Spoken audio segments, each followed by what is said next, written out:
Support for this podcast comes from Frito-Lay in the 2023 Snack Bracket Championship. The Frito-Lay Snack-It Challenge is underway, and fans are voting on their favorite snacks to crown champion. We're talking about prime-time matchups between the best 64 snacks in the land. Will Ruffles Ridges reign supreme? Can Doritos defend their dynasty? Or will Smart Food use their smarts for a surprise upset? Only you can decide. Get in on all the action for a chance to win up to $1,000 or a year's worth of snacks. Let your snacks be heard. Just go to fritolaysnacket.sbnation.com to vote and enter for a chance to win. No purchase necessary. Sweepstakes ends April 3rd, 2023. Void where prohibited. Year's worth of snacks awarded in the form of 52 coupons, each good for one bag of chips. See official rules at fritolaysnacket.sbnation.com. The Black and Gold Banneret Podcast is brought to you by Orlando Homes Express, brokered by eXp Realty, proudly serving Orange, Seminole, and Lake counties. Call 407-790-9957 or visit WeSellOrlando.net. What about now? There you go. Okay, now we're good. All right. That's going on the cold open. Yeah, right. Yeah, do that before the drop. Yeah. All right, here we go.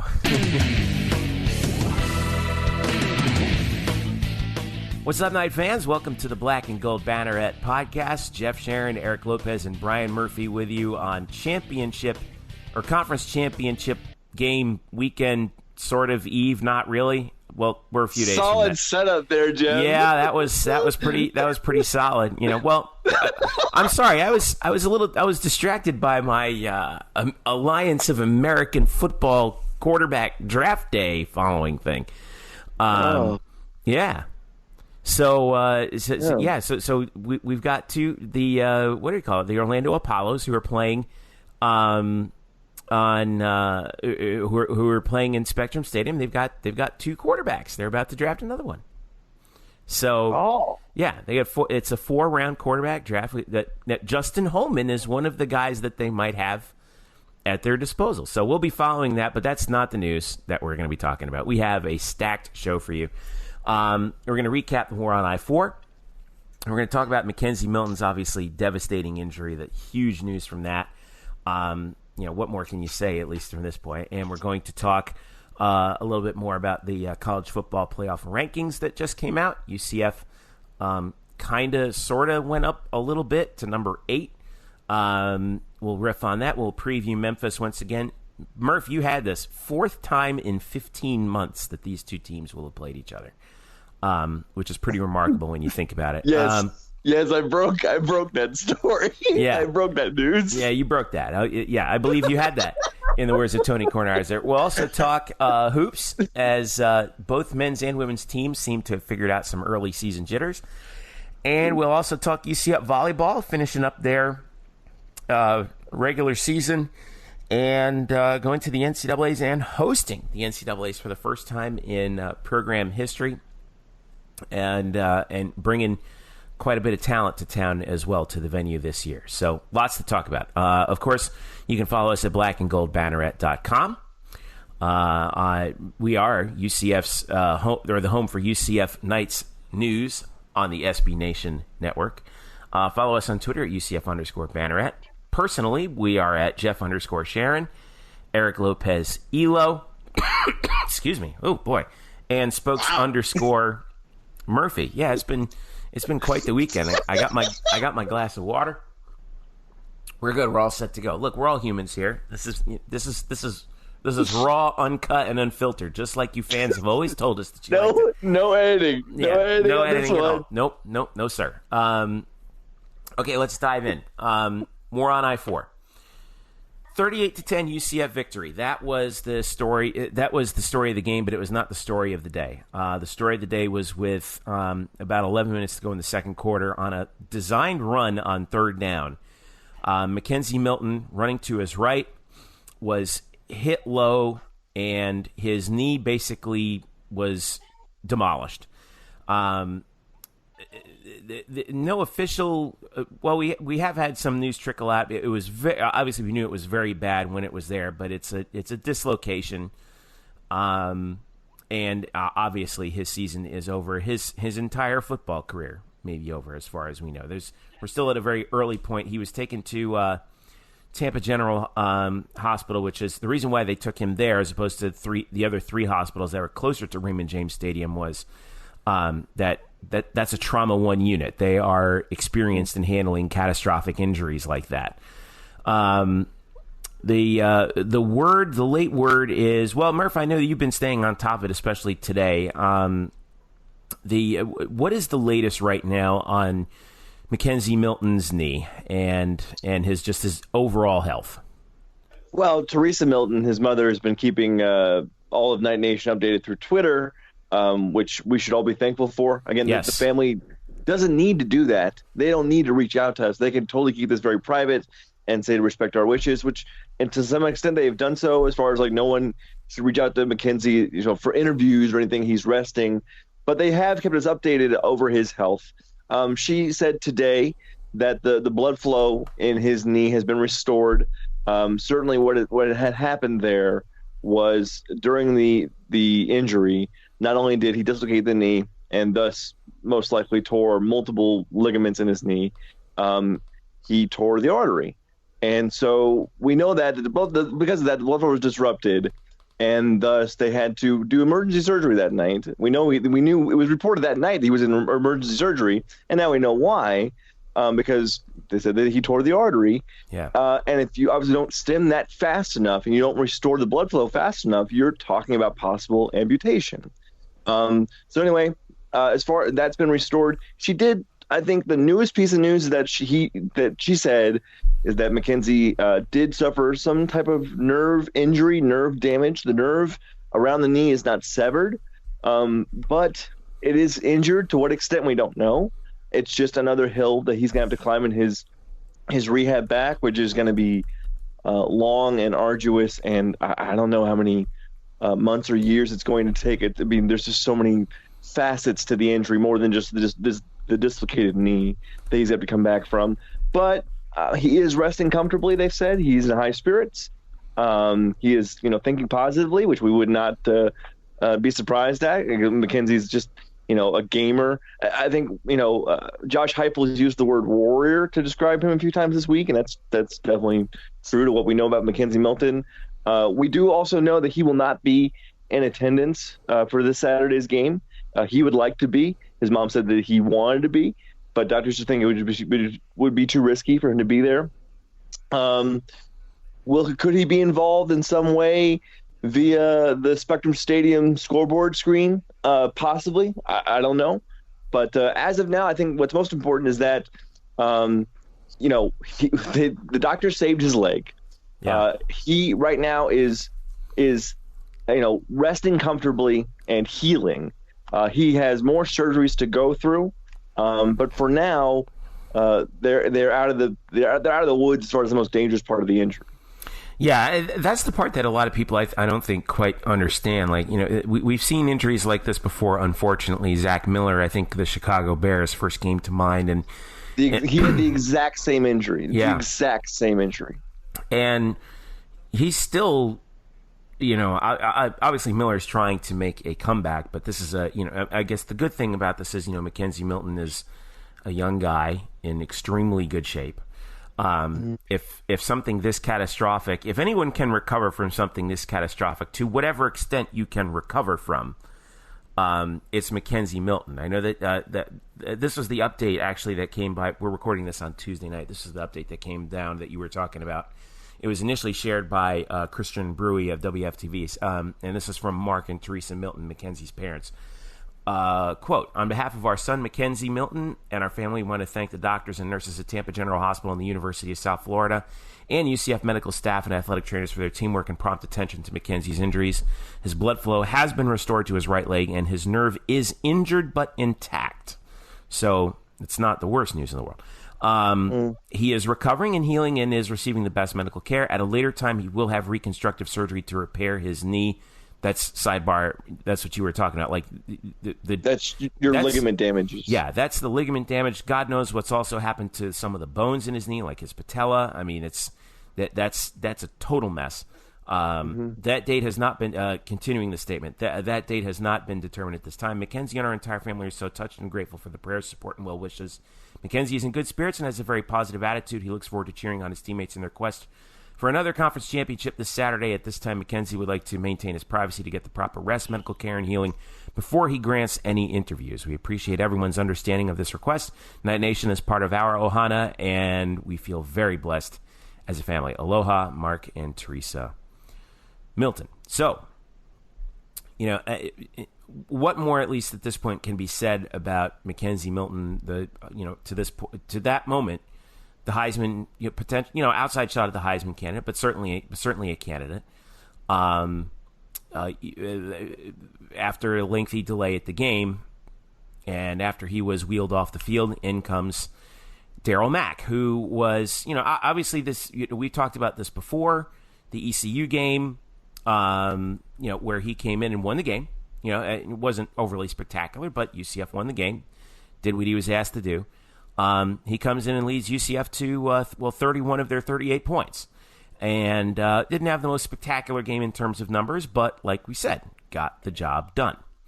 So in comes Darryl Mack now to play in the American Athletic Conference Championship game against the Memphis Tigers, who put a hurting on Houston at home to win the West. This is a whole different ball game that Mack is stepping into. And Brian, based on your reporting and what you've seen from the team to this point, their confidence in Darryl is pretty high, is it not? Sure. And again, this is always sort of the word of, what else are they going to say? They're not confident in him? Of course they're not going to say that. Well, sometimes you can hear like a little bit of couching in something in statements like that, Darryl will be ready on Saturday, and sometimes you can sense the doubt, but I sense that they feel pretty good about it. Yeah, I assume you could do that, but no, I mean, everything has been very positive. Darryl, he's got all the physical tools, and sometimes, in terms of the way he throws the ball, it's just too much sometimes. Like when he's throwing these little slant cut throws where the receiver runs about 4 yards up and then slants, he fires that thing in with no regard. Yeah. Just like he's full throttle all the time. Every throw he makes is full throttle. I think that's the one thing that he really needs to work on is touch and sort of, that will help his accuracy. He started out, I believe, 2 of 10 in that USF game. Mm-hmm. And then they sort of got him going by throwing these little like screen flares out wide for these pickups, some like 10-yard, 13-yard pickups. And then he hits Nelson down the middle on a big post route bomb. But I think, you'll see that from a lot from Darryl in this game is, as far as when they have to pass, which I expect them will not be the majority of their play calls. They want to run when they can. But when they have to pass, they'll probably throw a lot of screens, a lot of flare outs, a lot of flats, easy completions, things that he can make. And then they will sprinkle in 4 or 5 deep shots, things that are necessary to make this offense run. I mean, they're going to continue to throw the ball downfield, whether he misses them or not. And I will say that a couple of the incompletions he had against USF, one was probably a drop by Gabe Davis, and one was really well defended. The ball was right on the money down the sideline. I forgot who was the intended receiver, but it would have been like a 40-yard gain. It was really well defended by the DB who knocked it away. So his numbers probably look worse than they really are. We know he's raw as a passer, but we also know what he can get done on the ground. He has all the physical tools and the size and the height to be a really good quarterback.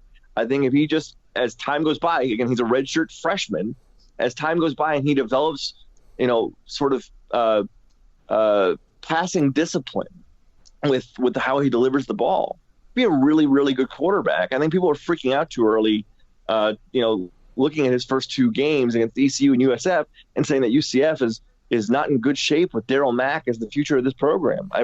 I really disagree with that. I think he's a true dual threat, and if he can just harness some of his like natural arm strength in on these little shorter routes, he can be very, very good. Sounds a lot like what they were saying about McKenzie Milton when he was a freshman, and especially at the end of that season. You remember that, Elo? Yeah, I do. Well, first of all, certainly with the McKenzie Milton injury, the USF game, a 28-point game win that feels like a loss. Thoughts go out to the Milton family. Very unfortunate. That's the more serious things. We take this stuff sports too seriously. Those things put it into context. So we're going to talk about the rest of this podcast kind of more, understanding, obviously, that it's not as important as what transpired with him, and we hope he's speedy recovery. But, to Murph's point about Mac, I do think I've seen, and it's partly because he wears the number 8.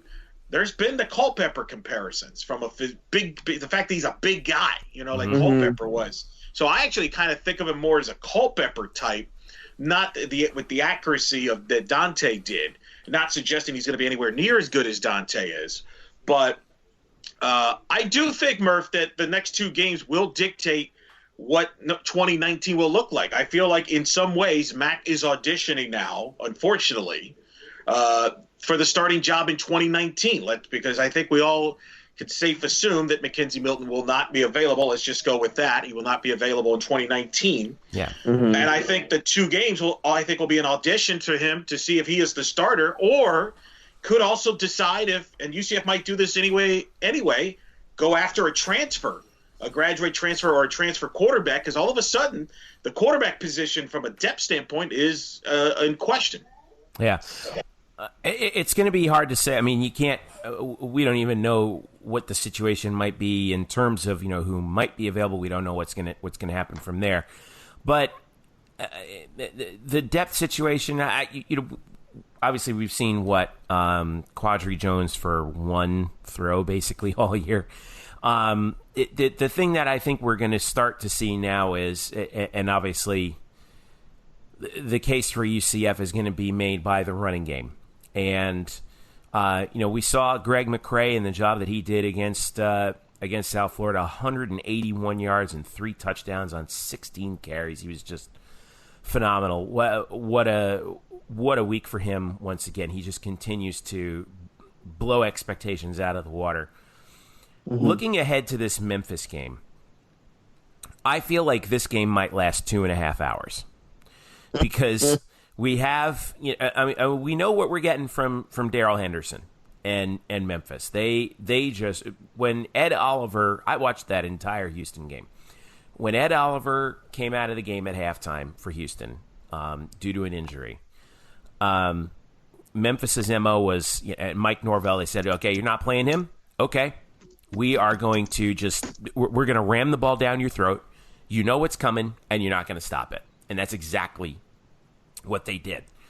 And now with Darryl Mack out there, as we saw against East Carolina, and as we saw in the South Florida game, the primary weapon is going to be running the football. Obviously, we know this is one of the better rushing teams in the country in UCF, but now it's just obvious. This is what you're going to get. And let's give some credit also to Taj McGowan, 72. UCF rushed for almost 400 yards against South Florida in this game, and threw for 167 in total. But it's going to be it might not look like your traditional sort of 3 yards in a cloud of dust game, but this is what we're going to see. And like I said, who knows? With the clock, this game might last, if we're running the ball a lot, this game might last 2.5 hours. Well, don't forget those ABC commercial breaks. Yeah, that's true. They'll make sure it doesn't go 2.5 hours. Yeah, right. No, but you're right. We know what's coming on both sides. UCF's going to have to run the ball a lot. Heupel has said, this week that the playbook's wide open for Mac, that everything's available to him. I will say that, back when he started, yeah, right, exactly. I'm going to follow that up by saying, back when he started against East Carolina, Heupel did not say that. Heupel said, there's things that have changed with Mac in the game, and certainly he doesn't, can't run the full. Not that he couldn't run the full playbook, but they weren't going to call the full playbook for him. So even though Heupel's going to say that all the concepts and everything are available to him, there is going to be a more limited game plan with Mac. It just wouldn't make sense otherwise. Right. Especially with his negatives right now as a passer.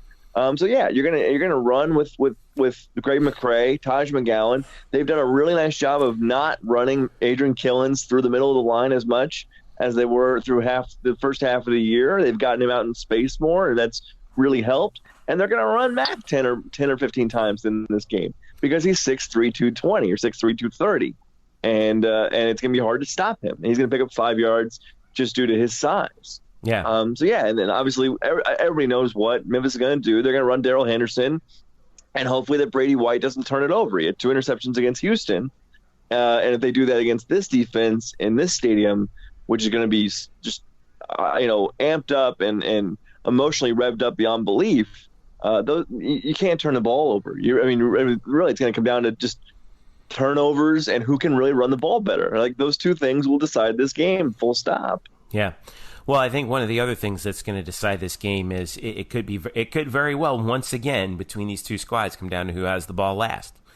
Looking at OddsShark, the line opened up at 7 quickly. It was bet down very quickly, and currently stands at 3. Wow, 50, that's a lot of money on Memphis. That is a lot of money. Ton of money on Memphis. 53% of the money is on UCF. The over-under, this is what I find interesting. The over-under is 64.5, and 53% of that money is on the under. So, yeah. I mean, a lot of that is the Milton injury. The Milton injury has obviously played a big role in this. I do think this. I think that this is going to come down to which quarterback can make plays, because I have to believe that both defenses know that the other team's going to want to run the football. UCF, who I think is playing obviously better now than they did back when they were playing in October, missed 1 million tackles against Henderson. They're going to be geared up to stop Henderson and force Brady White to make plays. And I think if you're Memphis, if you remember in the first meeting, I thought Memphis, for the most part, in the line of scrimmage defensively, had success against UCF's offensive line. Yeah. And I think, can they slow down McCray and force Darrell Mack to make some plays with the pass? I got to be honest, I've been normally Mr. Cocky. Hey, this is, I had no questions about every UCF game, what I expected to happen. I really don't know what to expect here. I know a lot of people expect UCF to play with a lot of emotion, and there's the whole theory there. We're going to play for Milton, and I think that's all true, and they could play their best game and blow out Memphis.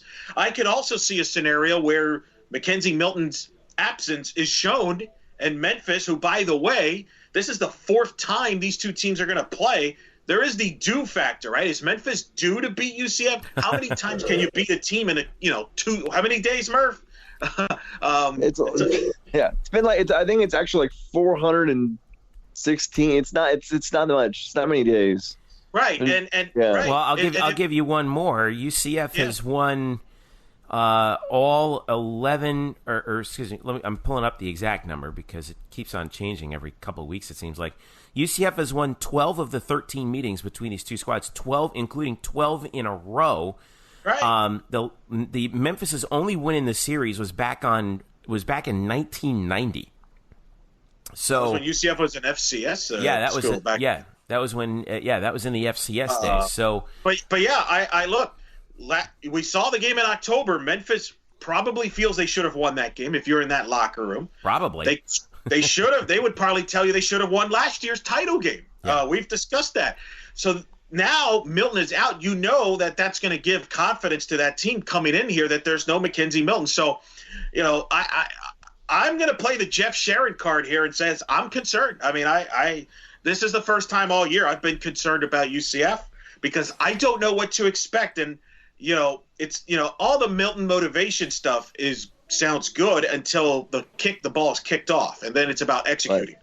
And we don't know how these guys are going to execute. We don't know how Darrell Mack's going to execute in a situation like this. Now, the good news is I think all of a sudden that East Carolina start, even though it's East Carolina, I think looms big. I think that's huge that he's gotten experience and coming in relief in that South Florida game. He's not a guy that just all of a sudden is taking his first snap. So I think that helps, and I think the team does have confidence. But Mike Norvell and those guys, they're going to be ready to play. And it's a toss-up. I could see any scenario you tell me happen, and I'll believe it. Looking at how this all shakes out, 24 in a row for UCF at this point, my feeling on the game is I think we're going to know what the result is going to be probably in the first few minutes.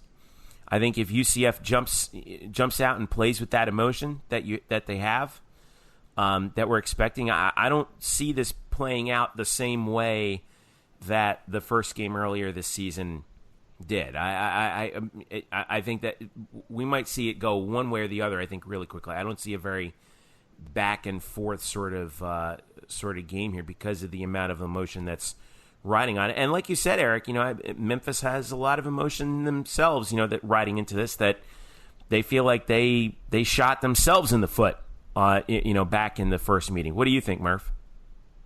Yeah, I think I asked Mike Norvell about this like at the AAC media days back in August. I asked him. I'll have to go back and look at his answer. I think I asked him about are your kids motivated or using that loss last year at the conference championship game as motivation to get back there again this year? And at the time, I believe Norvell's answer was very sort of coach speak about well, it's a new season and things have changed and we've got to work to get back there by doing the little things and whatever. But now that they're back here and we get to talk to him on Friday when they have the coaches press conference, I'll have to ask him again about can you say now how much these past 365 days or whatever have eaten at you and your team and motivated you to get back to this point that you're at now? And I'm sure the answer will be different because here they are. Right. I don't think this will be a who scores first game. Turns the tide. I could see Memphis going up 7-0, and then as this UCF defense is wont to do, it just progressively plays better as the game goes on. It makes some stops. Daryl Mack hits and throws downfield. All of a sudden, the UCF running game is going as it was going in the second half against USF, and UCF works its way back into the game and whatever. So I think we're going to have – I do think this is going to be a close game. I don't think it'll be a field goal game. If I had to, I don't know who's going to win, but it's going to be by more than 3. And I think it's just going to be a fun game. And no matter what, win or lose, there are going to be tears. There are going to be tears on both sides, but especially for UCF, win or lose. Yeah. There will be tears. Yeah, and by the way, Jeff, I agree with you on this regard. If you're UCF, if you could jump on Memphis early, let's say they jump on them 14-0, I do wonder if that gets into Memphis's head, right? Like this team has gotten your number, and all of a sudden you're feeling optimistic. Hey, they don't have their best player there. But then if UCF jumps on them and that crowd goes crazy, I don't think Memphis comes back like they did last year with Riley Ferguson. I just don't believe Brady White's very good at quarterback. I think Memphis melts down and they're like, here we go again. We're just, we just can't beat these guys. So I think that's a valid point, Jeff, to look for. If UCF could jump on them early and they get that crowd going, I don't think Memphis can bounce back from that psychologically. And that's the negative when you've been beaten down the last, 3 straight meetings? Well, 12 straight. Well, I meant the last 3 meetings with this group of players in the last 2 years. I don't think they're too worried about 1990 or what happened with Will Stanback in 2013. But just me. Well, we are. But anyway, kickoff is set for 3:30. It will be on ABC. Bob Wischusen and Brock Heward are doing the game for and Allison ABC. Williams down the sideline. Kind of a bummer though that this game is on across from the SEC championship between Georgia and Alabama. Yep. That means nobody's going to be watching this UCF game. That's what that means. Well, unfortunately, not nobody, but not all that many. Unless of course the game is close late and that game's a blowout. Right. What happens if Alabama's up 31-0 at half? That's not going to happen. But and if it's 17-17, between UCF and Memphis at half, then what? Then you might get people starting to play. Well, maybe, but I will go on record and say this will not be this will be lower rated conference championship game compared to last year's. And way to put yourself out there on a limb, Eric. Thank you. Well, part of it here, by the way, for those that don't know, the reason this game's at 3:30 is because the ABC this year has the rights to the Big 12 championship game because they alternate with Fox, and so this year they got it. They put the Big 12 title game at noon. Obviously, to avoid going up against the SEC title game. So, unfortunately for the American, they go in head-to-head against the SEC, and so that will hurt their numbers a little bit. And let's be honest, it's a good lead-in, though. It's Texas against Oklahoma, so it is a good lead-in. I will say this: it's not a terrible strategy for ABC, ESPN to put this game going up against SEC to have leverage as far as TV negotiations. So if you want to lower down the numbers, if you want to play the conspiracy theory. Speaking of Texas, Oklahoma, Alabama, Georgia, and conspiracies, before we go to the break, we wanted to touch on this because, Eric, I know you're fired up. The latest college football playoff rankings came out earlier, just before actually we recorded the show. 1 through 4 is Alabama, Clemson, and Notre Dame. All three of them are 12-0. Alabama and Clemson obviously have one more game to go. Notre Dame is done. Georgia jumps into the 4 spot at 11-1. Oklahoma at 11-1 is 5th. Ohio State, having dropped 62 points on Michigan, is 6th. They are playing in the Big Ten Championship as well against Northwestern. That game will be Saturday night at 8 p.m. Northwestern is ranked number 21. Michigan, the team who gave up the 62 points, is at 10-2, and they're ranked 7th. And right behind the 10-2 Michigan Wolverines are the 11-0 UCF Knights at number 8. Florida, interestingly enough, number 9. I mean, I'm looking at this and like, pretty much whatever. I mean, the narrative is officially set.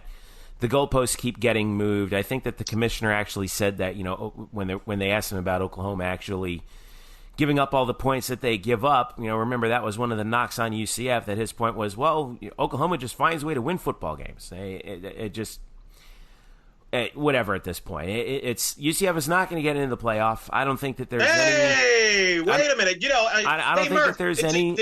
There's no reasonable. No, it's. Go ahead. Wait. I'm waiting for the. You were right, Elilo. Damn, you called this from a mile away.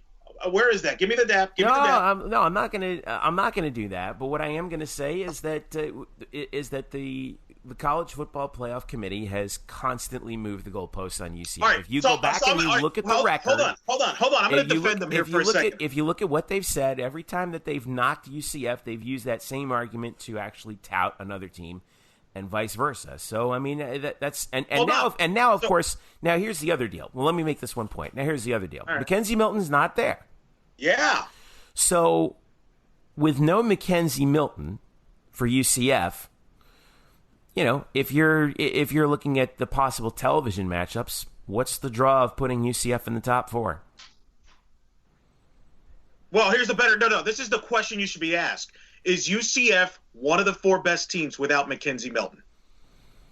Yeah, I hear you. That's the problem. That's the problem here. This is look. I'm going to. Well, let me put it to you this way: we don't know. I think we know the answer to that. We don't know the answer to that. Oh, really? Really? Okay. Yeah. Considering that people even question whether they're one of the best 4 teams with McKenzie Milton, now you're throwing in a young kid like Mac. I think it's a very reasonable question to throw out there. Here's what I'm going to say. And I'm going to read off this tweet because this was the best tweet of the night.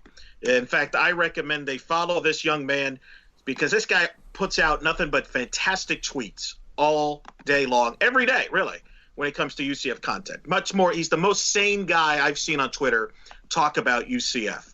And it's definitely not me and it's not Jeff, that's for sure. And as I'm looking at this tweet here, so here goes. Here's the tweet. It goes under, so losing Milton, one of the best players in the nation at the most important position in the sport, has a one-spot impact. One spot.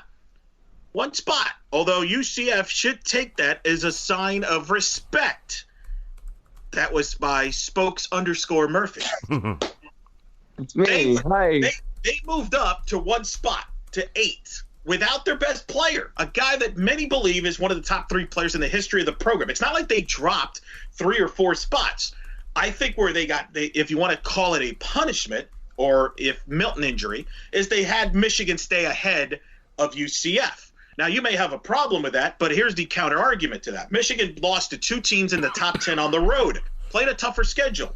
Now, I'm going to ask you this question, Jeff, and I'm going to ask you this question, Murph, because this is the reaction that everybody always has on the social media. It's a conspiracy. It's a cartel, right? So everybody in UCF, every time this happens, well, Michigan's garbage. They gave up 60 points to Ohio State. Ohio State's garbage. Oklahoma's garbage when they give up 100 points. So if Alabama loses this Saturday, they're garbage. They didn't beat anybody, right? That's the reasoning. And then everybody says, well, UCF's not any good because they didn't play anybody. So my question to you, gentlemen, since everybody thinks that the committee has got this conspiracy and they don't know what they're doing in this agenda. If all these teams that are ahead of UCF aren't any good, if I'm going to start with UCF fans, and you both can represent that. Who's actually good in college football then? Tell me who's good. I don't accept the premise because we know these teams are good. Do we? Because the way everybody acts is like everybody's garbage. And I think that's the problem here. Well, that's not rational.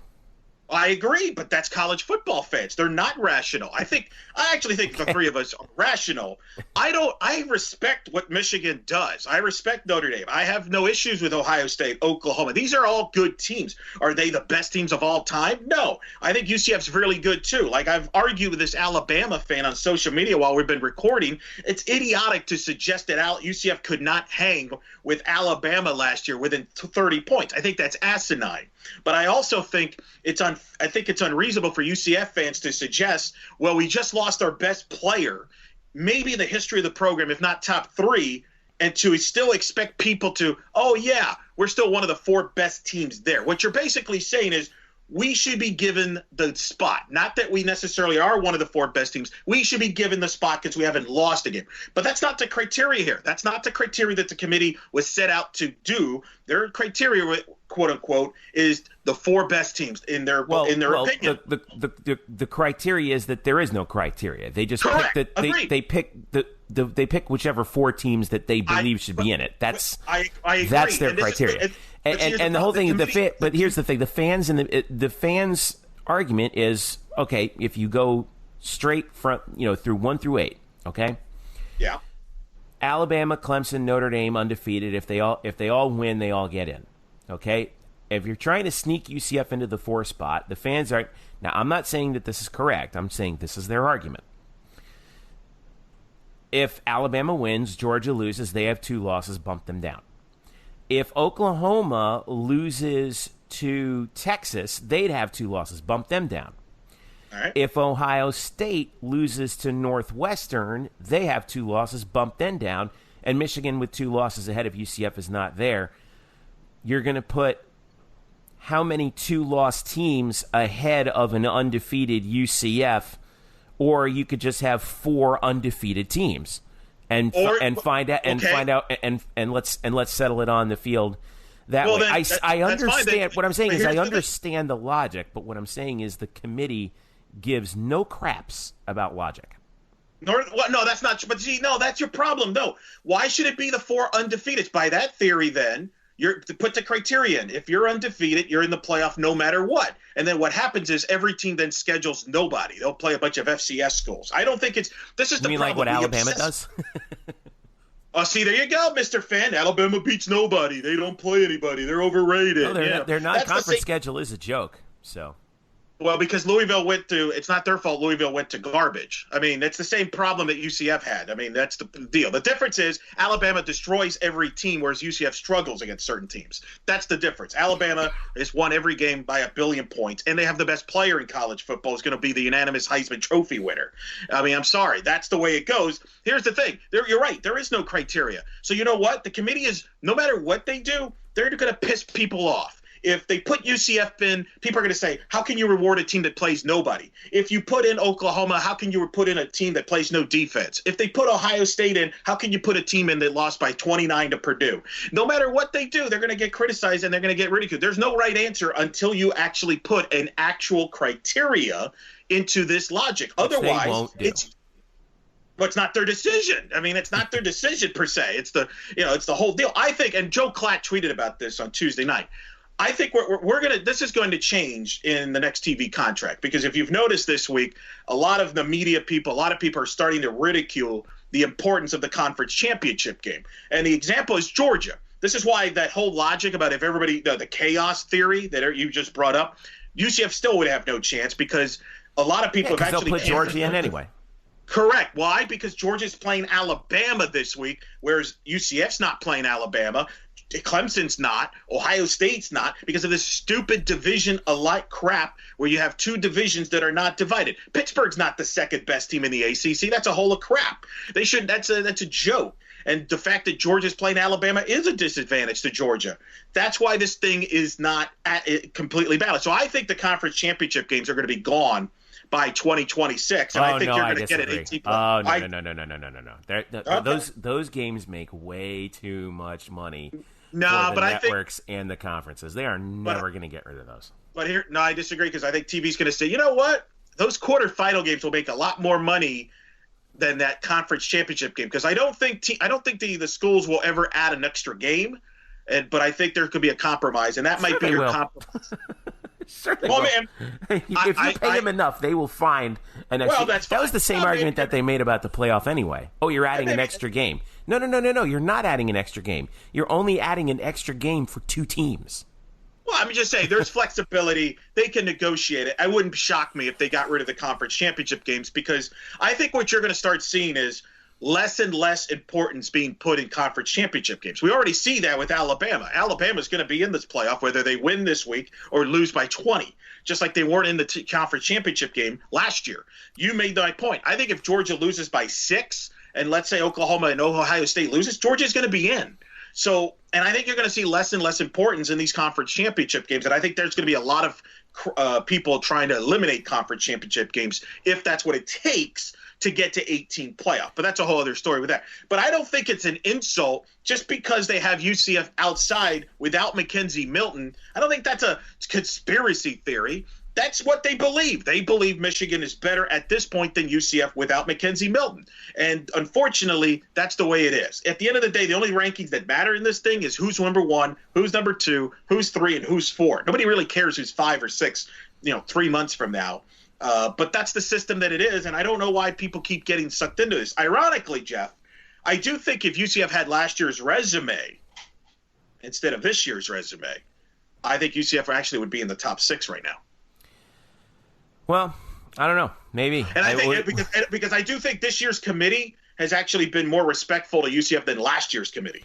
You know who brought up a good point was our friend down at CBS, Matt Brodsky. He said, let's look at the top 8. Wouldn't it be fun to have in the first round Alabama against UCF, Clemson against Michigan, Ohio State, Notre Dame, and Georgia against Oklahoma, and then play it off from there? I would do you one better. I would have Alabama as the 1 seed as the SEC champion against Washington, the Pac-12 champion as the 8th seed. I would have Clemson as the 2 seed against UCF, the Group of 5 champion as the 7th seed. I would have Notre Dame as the 3 seed. Well, I'm just talking about the top 8 right now as it stands. But the top 8, who's to say that the top 8 is that accurate? I mean, conference championships should matter. I mean, you say the committee thinks that it's pretty accurate, so let's go by what they say. Well, by the way, the BCS thinks that's accurate because that's what they had. The BCS doesn't exist, by the way. Well, I'm just saying. No, there's some people that think that the BCS is better than this. That's no, I don't think that's true because you only had 2 teams, and this is better, but not 4. Perfect. And I've said that before. But anyway, let me go with Murph. Let me go with Murph here, who is also here. Yeah. Yes. Do you, Hi. Brian Murphy, the voice of cold hard reason around here? Yes. Do you see any chaotic scenario where somehow UCF could get into the number 4 slot? Because I don't. No. Okay. No, but that's not what we were arguing. Right. I don't want to get into the argument because my ears. You're not interested. I do want to go back about 30 minutes ago and give context to something. Eric. Context is always badly needed. Yes, go ahead. I know. I do want to give context because it's important. Eric referenced a tweet that I had written about UCF and losing Milton had a 1-spot impact. That was my response to a person who said that the committee did factor in. He was assuming that the committee did factor in Milton's injury, and that if it wasn't for that, they'd be ranked 7th instead of 8th.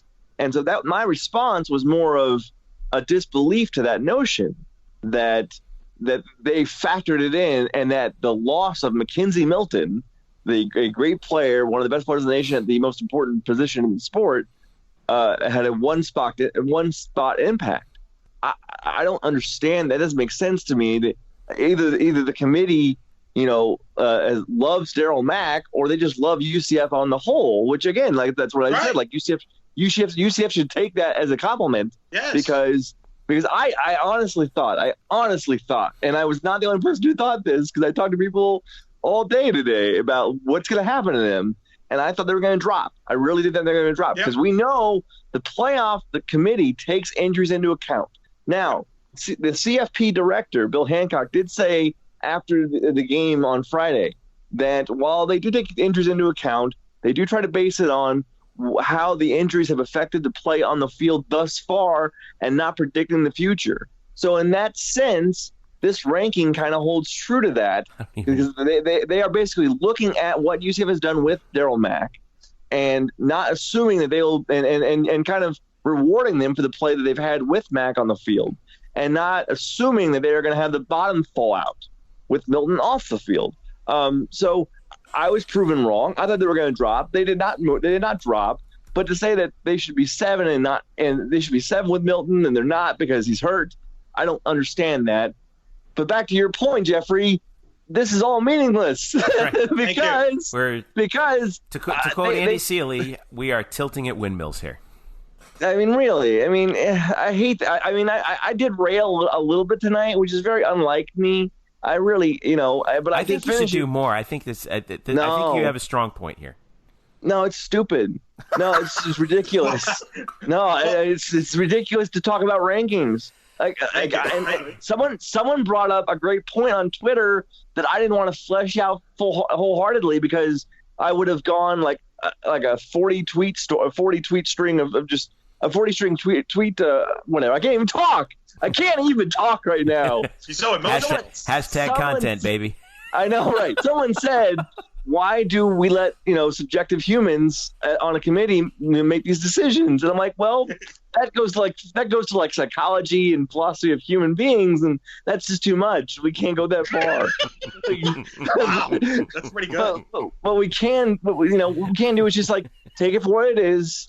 They're gonna if you win today. I said this as well on Twitter. If not today, if you win on Saturday. What day is it? If you win on Saturday and then they win the bowl game, we are right back to where we were with UCF after the Peach Bowl last year. Now, that national championship claim probably won't hold as much water then if Danny White and company do want to claim back-to-back national champions, because they would not be the only undefeated team most likely left remaining. Certainly at that time, when we'll have at least probably 3.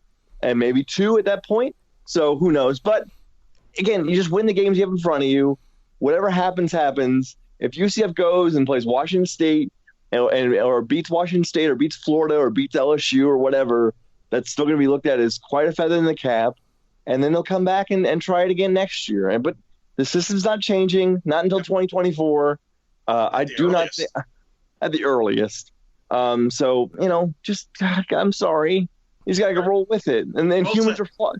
Humans are flawed, subjective people who have biases that they don't even know about.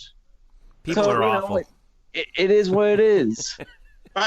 That's well said. Actually, again, that's why I said follow him. That's why I said follow him on Twitter. That's the kind of content you get. Real quick, too, because somebody tweeted, I want to give credit here. UCF and Awesome tweeted out, let's use the Ohio State argument. Please justify this for me as well. So now our second string can't be good enough. Because people have made the comparison to Ohio State in 2014 when J.T. Barrett got hurt in the Michigan game and Cardell Jones took over starting the Big Ten title game, and they got into the playoff and they won the national title. Here's the big difference. That Ohio State team played the 13th ranked Wisconsin team in the Big Ten title game and won 59-0 and jumped TCU and Baylor, who the Big 12 couldn't decide who was the Big 12 champion because TCU was higher ranked, but Baylor beat head-to-head. So they went with Ohio State because they crushed the top 15 team with their backup quarterback. And, oh, by the way, had some guy named Ezekiel Elliott and Joey Bosa and company on that team that was pretty good. The problem, and it goes back, and we keep it's kind of like the dog in the tail, whatever that cliche is. We keep kind of chasing the tail. Tail wags the dog. Thank you, Murph. That's why you're here. The problem is, if UCF was playing last year's Memphis team this Saturday, I think they would have a legitimate shot to move up and even make the playoff under those kind of scenarios. Unfortunately, they're not. They're playing a 4-loss, potentially 5-loss Memphis team this Saturday, and that's what's going to keep UCF out, whether people like it or accept it or not, is the schedule does not work in their favor. And scene. We're going to call it right there. Hey. All right, so again, 3:30 ABC, UCF against Memphis. And I will be there. Murphy will be there. Derek Warden will be there. I think I heard Eric Henry will be there too from Underdog Dynasty. Everybody's going to be there. Everybody's going to be there. It's going to be it's a party. 40 to 50,000 Hawaiian Lays will be there. Yes. Okay. That was, by the way, that's great. I thought that was fantastic that we're going to be wearing the Lays out there in honor of McKenzie Milton, and also we need to keep an eye on the attendance because, as our own Luke Saris reported, if UCF draws at least 45,180 fans, that would be that would set a new single season average attendance record for UCF football. That would eclipse the mark set last year, 40 or excuse me. Yeah, that would eclipse the mark set in 2007. I beg your pardon, the first year of the stadium, 44,018 average. Right now, UCF's averaging 43,853. But if they get 45,180, they set a new record this year for attendance at Spectrum Stadium. So that'll be one thing. They're going to do that. You think so? I mean, it's over capacity if they do that. Wasn't what was the Cincinnati? I'm looking for the Cincinnati one right now. It was the Cincinnati one was 47,795. Right. Yeah, number 2 largest behind the Miami game. Yeah, that's true. Now remember the actual capacity of the stadium is lower than it was, but they do sell, I think, standing room tickets. They do still, yeah, they still standing room. Yeah, so it's a possibility. It's definitely a possibility. Yeah, I could see that. Don't you feel like the fans? Everybody's going to rally around this team. I don't think there's any question there's about every that, right? reason. I mean, even if there wasn't the sort of McKenzie Milton backdrop to it all, I would still say they're going to get probably 45,000 people in this thing. But with that, and just the emotions running so high, and obviously we'll need to watch how this team handles its emotions early on. Are they too ramped up, and do they play well to start because they're so ramped up? But with all of that said, and all this sort of backdrop and storylines to this game, they're going to hit 45 whatever. Yeah. I mean, they'll hit 46. Yeah. One slight concern about this game: the weather. High 80, low 67. It'll be windy, 11 miles an hour. 60% chance of rain. Afternoon showers are predicted. Last I checked, UCF did a decent job against Darrell Henderson in the rain. In fact, I would argue that. I think that favors UCF. We saw that. I agree with Murph on that. Yeah. By the way, this just in from Andrea Adelson on Twitter Tuesday night. Says she talked to American Conference people. The belief is, if UCF wins on Saturday against Memphis, they will be going to the Fiesta Bowl and not play Florida. Doesn't know who the opponent is. She would obviously like to see UCF Florida. But who knows? A lot of people I don't think it'll UCF be a team from the Southeast Conference at all. I don't think. Well, as I look at the rankings right now, if you assume chalk happens, let's go with chalk. I think UCF will play either LSU, Washington State, or Michigan in the Fiesta Bowl. I agree. I don't see the UCF Florida thing happening. I think they're going to probably split those two teams into bowl games, with Florida probably going to the Peach Bowl at this point. Or maybe Oklahoma if they lose to Texas. Possibly. Yeah, that's a good point. I mean, that's a possibility too. So a lot of it depends on what the matchups. I agree with you. I think UCF will more than likely be in the Fiesta Bowl. And by the way, that's pretty bleeping awesome. All right, that's pretty bleeping awesome. Can we just enjoy this? Like, why do we have to worry about a committee and a ranking? Oh, we're not number 6. We're one win away from going to a second major bowl and playing another marquee team and have a chance to finish in the top 5 final polls for the first time in school history. Can people just enjoy that and quit bleeping about things that don't have any significance in the big picture? No. Coming up next, Transition. we have a little bit of actually we'll have a little bit of news to pass along to you, and we'll talk some hoops. Murph will stick around for that, and we'll look at a little bit more for you as well, and we'll talk UCF volleyball making some history this coming week. Stick around. The Black and Gold Banneret Podcast is back after this. The Black and Gold Banneret Podcast is brought to you by Orlando Homes Express, brokered by eXp Realty. Sam Unger and his team at Orlando Homes Express proudly serve Orange, Seminole, and Lake counties, specializing in buying, selling, and new construction. Sam is a very proud UCF graduate, class of 2006, and he's got a special deal going on right now for the 2018 UCF football season. Night fans, if you work with Sam to sell your home, he will list it for just 4.8% commission. And if you're buying a home with him, he will rebate you up to $750 at closing. So if you're ready to buy a new home or sell your current home, upgrade or downsize, Sam and his team have you covered so you can find the right home at the right price in the right location. So give them a call right now at 407-790-9957. Again, that's 407-790-9957. Or visit them on the web at WeSellOrlando.net. Again, that's WeSellOrlando.net. You can also reach them on Facebook at Facebook.com/WeSellOrlando. Get in touch with Orlando Homes Express today and make finding your dream home a reality. Hello, Night Nation. I'm Andrew Fegley. And I'm Trey Strelko. Where are we? This isn't our usual spot. It looks like we've landed in the Black and Gold Banneret Podcast. Oh, yeah. I've heard of those guys. You know, Nightline has UCF sports covered. Week in and week out, we bring you interviews with newsmakers and in-depth analysis of UCF sports. Subscribe to our weekly podcast on iTunes, SoundCloud, Stitcher, or wherever you get your podcasts. Be sure to subscribe to Nightline on YouTube, like us on Facebook, and follow us on Twitter at UCF_Nightline. Trace, can we go back to the 1148 studios now and start working on our next all-new Nightline? How do we get out of here? Go Knights! Charge on. Now back to you guys in the Black and Gold Banneret Podcast.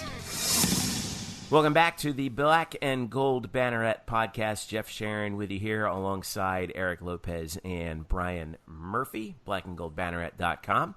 UCF_Banneret on Twitter. Don't forget to subscribe to our podcast on Google Play, Apple Podcasts, SoundCloud, Stitcher, and TuneIn. We're also on Facebook at facebook.com/blackandgoldbanneret. Little late breaking news tonight, boys.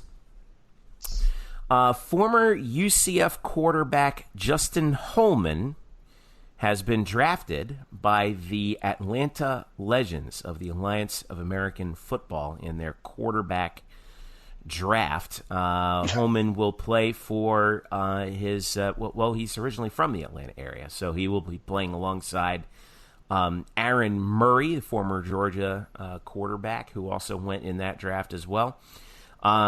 The Orlando Apollos franchise, which will be playing this February at Spectrum Stadium, has a number of former UCF players on the roster. They had initially, Holman was initially regionally allocated to them, being a UCF graduate.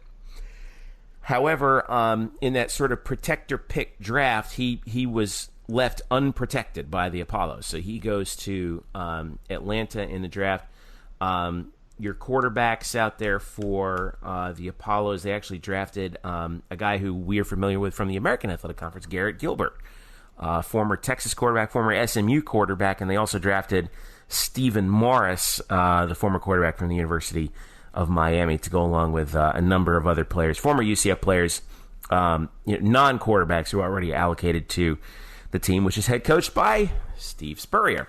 So, can we also point out that Justin Holman's offensive coordinator now is Michael Vick? This is a true statement. That's a fact. And so his head coach is Brad Childress. Yeah. Which all I can think of is Brad Childress is jets landing at airstrips in Minnesota and having Brett Favre walk off the plane. That's all I can think of when I think of Brad Childress. I think of that little mini headset that he had. Remember that? Yeah. Kind of the Madonna headset. The Madonna headset. Yeah, he had the Madonna headset. This is more about the Atlanta Legends this podcast could possibly handle. I know. Atlanta Legends and the Orlando Apollos coming at you. All right, let's talk a little hoops. Men's basketball, Brian Murphy, they have figured it out. Since that really rough start that they had in the first two games, where they won the game against Rider, but just looked a little, not really all that great. And then the loss to FAU on the buzzer beater. Mm-hmm. The Knights are now receiving votes in the Associated Press and coaches polls. Since then, what have they done? Well, they've reeled off 4 consecutive wins. Or, excuse me, that's right, 4 consecutive wins, sorry. Including, obviously, the 3 in a row that before Thanksgiving, but then they knocked off Northern Kentucky on Saturday by 13 points, and they just kind of smothered that Northern Kentucky team. And they seem to have figured out the sort of the rotation a little bit, with Allen and B.J. Taylor in the backcourt, Aubrey Dawkins, Taco Fall, and Colin Smith actually got the start up front as well for UCF. But you wrote about it on Black and Gold Banneret. They have seemed to have figured out the formula after those early season jitters. Yeah, I think that game against FAU, the loss, which by the end, I know FAU has won some games since, and they're off to a nice early start. But I think once the season goes along, we're going to really see how bad that FAU loss is going to be, because FAU should be a very terrible team this year. I'm sorry, they just should be. Thanks for the good news. All right. Yeah, exactly. So I think what that game taught them is you can't take anything for granted. And I know it's sort of a cliche in sports. You got to play till the final buzzer and whatever. But this is what happened. I mean, they got up by 20 in the first half, and FAU closed on them. They kind of held them off for a while and extended it back up to a 10-point lead, less than 6 to go. But they didn't put them away. And I think they learned the lesson of you gotta keep on it. You gotta put your foot down for the entire 40 minutes. And I think we saw that at Myrtle Beach. They beat every team they faced by at least 16 points, and they did not face some cupcakes. Cal State Fullerton was a tournament team last year. St. Joe's is predicted to be a top 2 or 3 team in the Atlantic 10 this year. Western Kentucky is expected to be a top 2 team in their conference. And I would say also Northern Kentucky, as UCF has sort of capitalized on the Kentuckies, except for actually Kentucky. Northern Kentucky, was the regular season champion out of the Horizon League last year, returns all their starters from that team, is expected to be, first or second in that league again this year. And again, they dominated them in the second half. In that game, which was kind of close early on, UCF's defense has been their calling card for the last 2 weeks. They smothered, like you said, Western Kentucky, kept them at 27% shooting in the second half of that game on Saturday. And you saw that all throughout the tournament in Myrtle Beach. And that's really what this team is, right? This team is, play defense. And another thing this team is doing really well is finally starting. Certainly you've seen that with Aubrey Dawkins, who got hot in the Myrtle Beach Invitational.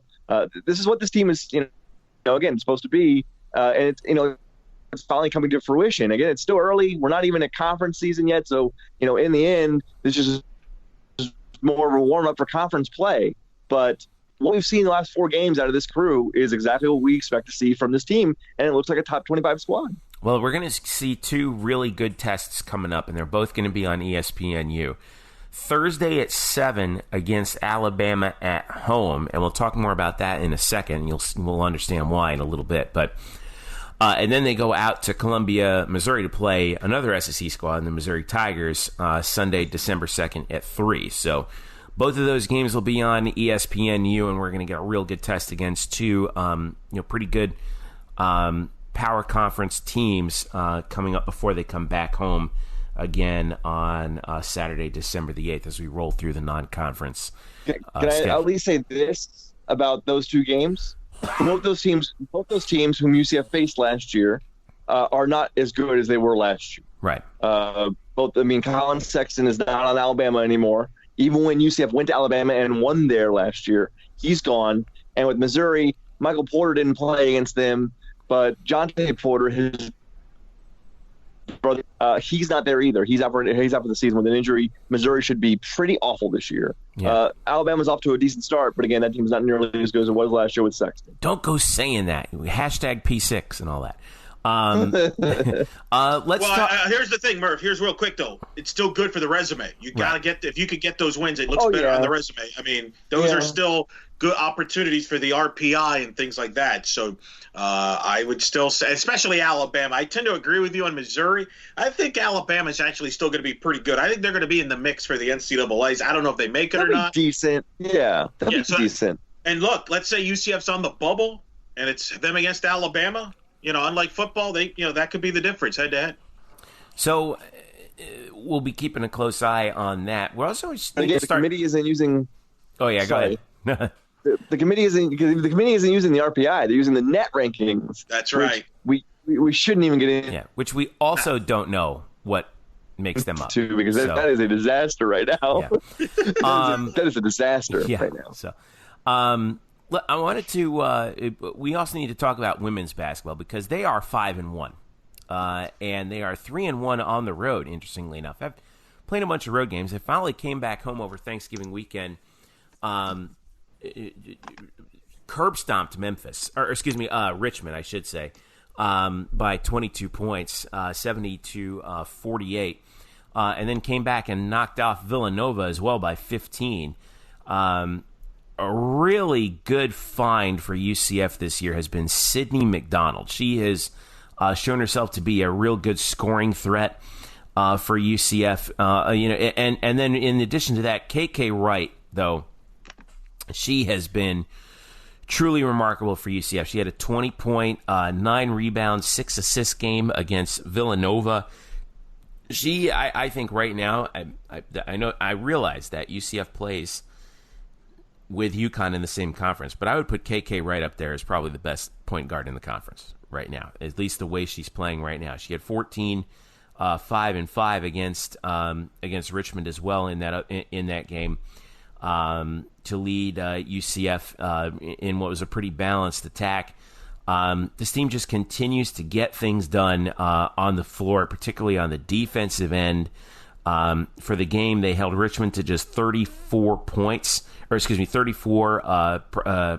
from the field, and then they followed that up in the Villanova game by holding them to 36% from the field while shooting 44%. So Coach Abe's team, they just continue to roll, man. They have Chattanooga coming up on Friday, November the 30th. That game, by the way, has been moved up from, it was originally scheduled for 7 at CFE Arena. That's been moved up to 5. And so we wanted to touch upon that and tell you to keep an eye on women's basketball because I think they're actually on the verge of having a pretty good year as we get ready to get through the rest of the non-conference. Well, let me back you up on that KK Wright comment. Last week, she averaged 20 points, 5 boards, 5 assists. He's already had career highs in points, field goals made, and 3-pointers made, and rebounds in a single game this year. She's taken her game to a different level. Quote you, Murph. Is that good? It's not bad. It's not bad. By the way, that was good enough for honor roll because we're in UConn's conference. So, but hey. Look, I mean, credit to her to step up with obviously Zakiya Saunders' graduation. I mean, she's taken it to a different level, and you're right. I think the women's team's into a good year, and they have a shot for second place in the conference, which to me, in a lot of ways, is like winning the conference because, well, there's UConn. Yeah. Well, all that aside, we talk about a little bit of scheduling shuffling, and here's why. UCF Volleyball, and we're going to wrap up our segment here with this. What a year, obviously, it's been for them.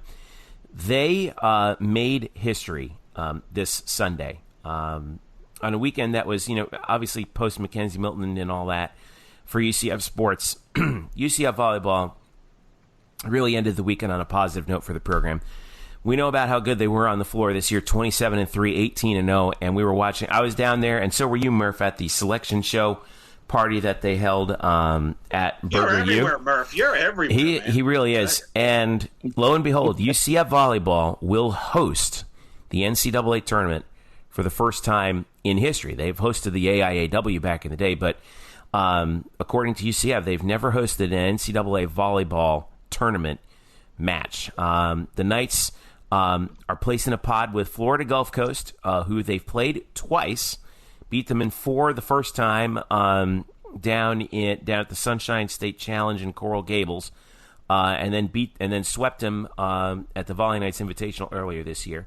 FGCU won the A-Sun, so UCF will play them a 3rd time this year. Winner of that match plays the winner of Florida and Florida State. The Noles and the Gators are coming down to Orlando to play at the venue. Here's the schedule.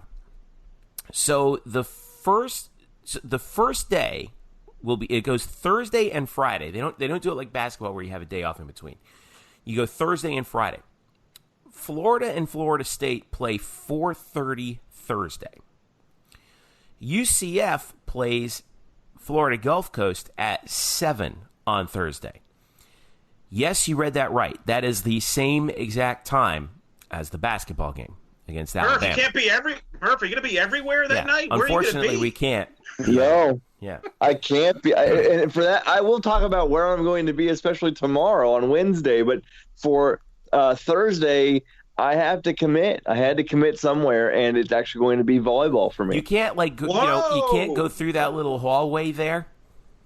I mean, I can, but I have a job to do, Jeffrey. And I'm just saying, it's right there. No, I'm just kidding. But here you go. UCF women's volleyball would really help me out if it's a 3-setter. Yeah. 25-15 across the board, so I can get across the hall. See the last few minutes of the basketball game. So they have so here that's what we have going on right there on Thursday is sort of that double dip. I would encourage you to go. I would encourage everybody to go to whichever one they want, but free will, free will, and everything. However, what do you call it? Higher returns with volleyball, and the reason why is because it's obviously smaller venue, and also it's an NCAA game. History taking place at UCF this weekend. So, by the way, some awards to pass out. Todd Dagenais won American Athletic Conference Coach of the Year. By the way, I forgot to mention this. The Knights are the number 13 overall seed in the tournament. They only seed the top 16 teams. UCF was the number 13 seed. So, hey, credit to the committee. Yes. I'm glad they got it right. And I was skeptical, and they got it right, and they got UCF right. You can nitpick about the, having the 4 in-state teams in the same region, but you knew that was going to happen. That's a stacked regional, by the way, right, Jeff? I mean, that's 4 teams in the top 51 RPI. Yeah. I mean, that is just that's going to be a tough regional to get out. I think whichever team comes out of this regional has a chance to go deep in the tournament because if you get through that, I mean, you're in good shape.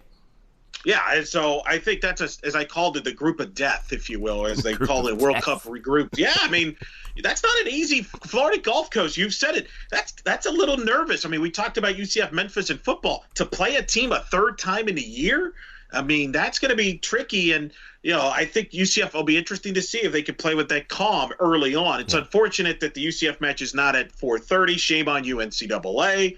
That's all I'll say about that. But, that's going to be a stacked regional, and I hope people do take advantage of this because, who knows how often that happens. But to get Florida and Florida State in your backyard, I mean, that atmosphere should be electric. And if UCF would get past Florida Gulf Coast, Jeff, that Friday night match could be historic, right? Yeah. I mean, I can't even imagine how many – that might be standing room only and then some, right? Yeah, I mean, it'll be tremendous, whichever – team gets through the other side of that bracket. And I'm glad you mentioned if with Florida Gulf Coast because it's a big if. Yeah. Because yes, UCF defeated Florida Gulf Coast twice earlier this year. Florida Gulf Coast lost only 4 other matches the whole year. They finished their season, or they come into this tournament at 26-6. They were 15-1 in the Atlantic Sun Conference. They come in winners of 15 in a row, and the A-Sun has a tournament, so they had to get through the tournament, and they did. They won both of their matches. To get through, they were the 1 seed, knocked off Liberty and then Kennesaw State to get through. So there's over 50 wins in that first round match for UCF between the Knights and the Eagles. You could argue, based on the RPI, that Florida Gulf Coast should be a 3 seed somewhere else or in that region. I mean, not a 4 seed. I mean, that's how stacked that regional is. And so, it's going to be a tough match. And hopefully the fans do come out there and support by saying that volley with the 5-minute intermission, a 3-set match to point could be done by like 8:15. So you have plenty of time to watch the second half. Well, maybe. I mean, listen, let's not get ahead of ourselves here. This is, like I said, this is the biggest weekend in the history of, in the modern history of UCF volleyball to host these 4 teams, or these 3 teams, I should say, UCF being the host. And to see, and really this is, in a way, you're trying to see who gets to the Sweet 16, but this is how you determine who's the best team in the state of Florida. And I think that's going to be the key, to this point. I mean, UCF has had such a good year. I do think that this team really deserves to see a really good crowd out there for them. It's a bummer that they can't get that match at 4:30 because then you could have had a doubleheader with basketball. As it is, there should be plenty of UCF fans there. I'm expecting a pretty good crowd for the nightcap, and then we go to Friday, and then we see what happens on Friday. Who UCF plays there, and that'll be not across from, but just after the women's basketball game, which is scheduled for 5 on Friday. So that'll be huge to see. There's some other awards to pass out that I wanted to bring along for you. Obviously, with volleyball season coming to an end, we have, by the way, 6 teams from the American in the postseason. 2 bid league this year, Eric Lopez, because Cincinnati got in the tournament as well, and then 4 others got into the NIVC. So lots of teams in the American. 6 teams from the American playing in the postseason. Postseason awards. Todd Dagenais won Coach of the Year in the American. No surprise. Interestingly enough, Player of the Year to Jordan Thompson, which I don't think is a real surprise. I mean, that was it. Now, Setter of the Year went to Jade Tinglehoff of Cincinnati. Congratulations to her. I was a little surprised at Libero of the Year going to Georgia Chivita of Wichita State. I thought that probably should have gone to Jordan Pingle. She was the heartbeat of the team the entire year. I was a little bit, nothing against Georgia Chivita, but Jordan Pingle really deserved to have that award, I thought. But McKenna Melville won Freshman of the Year. I think that was pretty much a no-brainer. 3 Knights made first team all-conference: Christina Fisher, McKenna Melville, and Jordan Pingle. And Melville obviously is a freshman, so that's pretty good. And then on second team, also Anne-Marie Watson made it on there for UCF. By the way, the only 3 players were unanimous first team all-conference: McKenna Melville, Jordan Thompson, and then Erica Hansel of Tulane. And Thompson was, by the way, the unanimous Player of the Year in the conference. But a lot of awards to pass out to UCF volleyball. And now let's see what they actually do on the floor.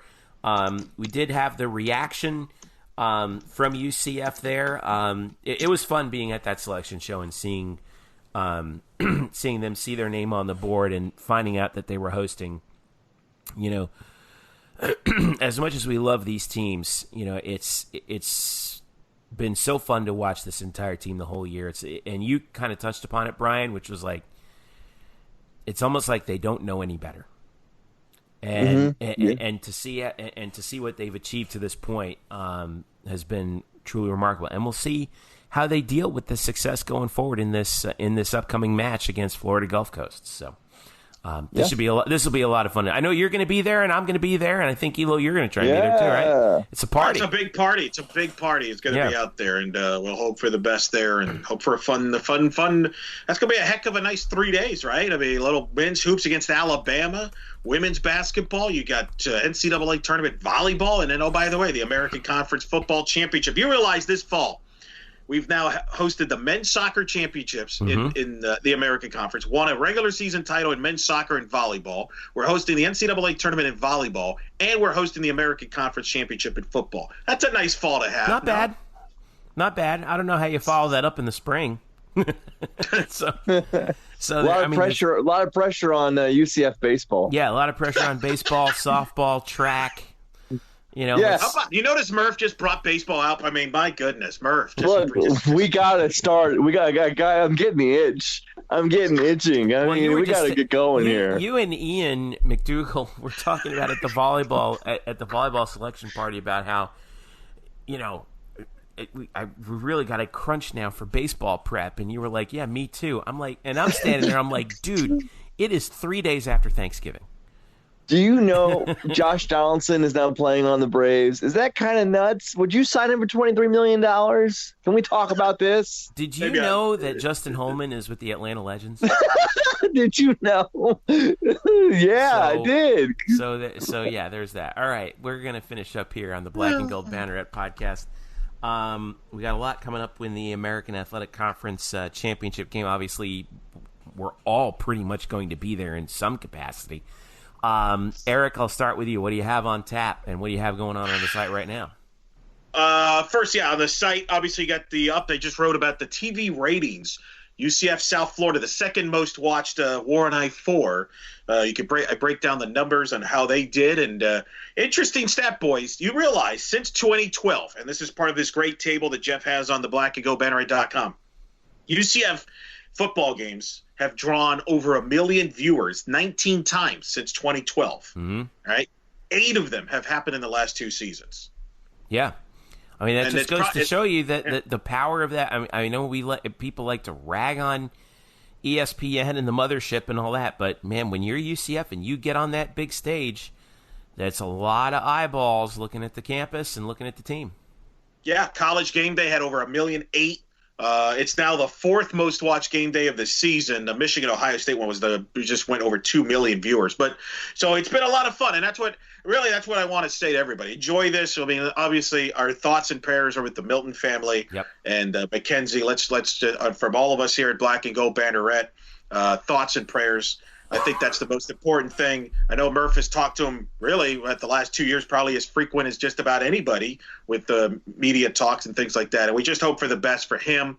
And that's why I say to people, just don't take this stuff for granted. Don't take it too seriously. Enjoy this thing and rally this team and support this team in all sports, but especially this weekend and in football and in volleyball. And these student athletes deserve the support because they put it on the line in a lot of ways. They do a lot with their students, with it going to classes, dealing with academics, trying to figure out who they are as a human being, and then now also playing football. And we forget that. We tend to forget that these are 17 to 22-year-olds. So I just want to say that, I think, for everybody there, and our thoughts to the Milton family, and hope for the best for them. As somebody who has gone through his own family, health issues currently and recently and current, that's my thoughts on that. Amen. Amen to that. And of course, we wanted to, pass along, like any sort of word that we get on McKenzie, we'll try and definitely pass that along to you, because we know that a lot of people are pulling for him. And I don't know if McKenzie's listening to this podcast. In fact, I just flat out doubt it. I mean, why? I don't know. Why listen to us clowns? But he might be listening to Murph. I don't think he's listening to this. But if he is, we're thinking of him. And yeah, I mean, it was tough to watch. It's the kind of thing that you hope you never see on a football field. Unfortunately, it happens way too frequently. Well, once is too frequently, that kind of an injury. But Murph, I know you have a lot of stuff on tap that you're keeping an eye on, and that you'll be doing alongside with us. What will you be up to this week? Yeah, I mean, and I also want to echo everything you guys have said. McKenzie's a really great kid. We've seen the things online about, it's not just about him. He knows it's about the fans and about reaching back to the community, and we've seen that and what he's done for kids who look up to him. He really is a really, really nice person, along with a really great football player. So it's just unfortunate, and obviously we hope for the best. And now, as I transition to just talking about myself, here is what I'm doing. There's no way to get through that segue. There's no way to get through that segue smoothly. It really isn't. Let's just acknowledge that. Let's just acknowledge that up front, guys. Let's just concentrate for a minute on me, as I love to do, as you know this. He said sarcastically, that Wednesday is my day. Well, if you're listening to this, it's probably now today, Wednesday. But here's what I'm going to do Wednesday. There's a football press conference at 10:45, as there usually is. Hopefully we get to talk to the quarterbacks. We're not sure. Maybe not. And then from there, I'll go to basketball because basketball has media availability at 11:30. I will not be at the game on Thursday as press, but I will be there at least talking to Coach Dawkins and a couple of the players about the game and about how Alabama's changed and whatnot. At 1:15, because I am covering the volleyball match, I'll be going to the Florida Gulf Coast press conference because all 4 teams. Man. Eric, I need you to rein it in, bud. You really are everywhere. Go ahead. So I'm going to that because I need to talk to them, and get something from them for this, the story I'm going to write on the match. And that's at 1:15. And then at 2:00, I have to get a wheelchair fixed, which is sort of important to my life. And then I will come back from that back to UCF. That's in Longwood. I'll come back to UCF because at 4:30, I have talked to UCF women's volleyball and Coach Dashday and some players as they hold their own NCAA press conference at about 4:30, 4:45. And then I will leave there and come all the way back downtown to Camping World Stadium, where as a member of Florida Citrus Sports, we have our final committee meeting of the year. And this is the meeting in which we will most likely select the teams we think will be best positioned or who should be part of the Camping World Bowl and the Citrus Bowl. And no, I can't tell you what we think. Come on, Murph. Come on. UCF's going there, aren't they? You're going to pick us, aren't you, if we don't win, right? Look at that, man. So anyway, I've got that's football, basketball, then volleyball, and then more volleyball, and then football. I'm a little disappointed you don't have a Greg Lovelady interview snuck in there. I really need to squeeze like a Lovelady interview into like that 3:00 window. I have nothing in between like 3 and 4. And why can't I just talk to like Nick Oddie, the new pitching coach? Can I get him to back out? Oh, man. Well, we do have a lot coming up for you. We will have a live game thread as well for you from the American Athletic Conference Football Championship on Saturday. Excuse me. Most likely have one up there for you from volleyball as well. So much to follow. Make sure you follow us on Twitter at UCF_Banneret. Follow us individually at Spokes_Murphy, Eric Lopez Elo, and yours truly at Jeff_Sharon, and also on our Facebook page, Facebook.com/Black and Gold Banneret. Subscribe to this podcast if you don't already on Google Play, Apple Podcasts, SoundCloud, Stitcher, and TuneIn. Make sure you leave us a rating, leave us a comment, tell us how we're doing, and hit us up at blackandgoldbanneret.com, where we are SB Nation's home for UCF Sports. So much to go through the rest of this week. We wanted to get this edition out to you early because, like we said, it's going to be a busy weekend. Well, clearly for all Murph of us. wasn't going to be available on Wednesday. I mean, holy. I know, forget about it. Wednesday's done. So for all of us here at Black and Gold Banneret, thanks for listening. This has been the Black and Gold Banneret Podcast. We'll catch you starting Thursday for volleyball as UCF starts the NCAA Tournament, and then it's basketball and football after that. What a weekend we have coming for UCF. Thanks again for listening, and we'll talk to you later on this weekend.